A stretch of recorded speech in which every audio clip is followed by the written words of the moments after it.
प्रजापिता ब्रह्माकुमारी ईश्वर विश्वविद्यालय रक्षाबंधन। प्रजापिता ब्रह्माकुमारी ईश्वर विश्वविद्यालय अनुकूल खलिकोट ब्लॉक अंतर्गत बागलपुर स्थित शाखा केन्द्र ठारे पवित्र रक्षाबंधन पर्व अनुष्ठित हो जाछि। अवसर में सुदूर राजस्थान माउंट आबू मुख्यालय राजयोगी ब्रह्मकुमार राजू भाई कार्यक्रम में जोग देते। से रूराल डेवलपमेंट विंग चेयरपर्सन अटंती। से कही परमात्मा विश्व नवनिर्माण करी प्रत्येक मनुष्य मानक भितरे विश्व भातृत्व भावना को जागृत करने।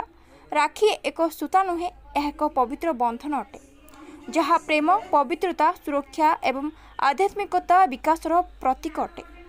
बागलपुर शाखा केन्द्र भौणी बीके कुनी, ज्योत्स्ना, वंदना, अर्पिता, शिल्पा, रश्मि, मंजू, कविता, शकुंतला और बीके प्रमोद, त्रिलोचन, प्रदीपक समेत शताधिक भाई भौणी एही पवित्र रक्षाबंधन कार्यक्रम में उपस्थित थिले।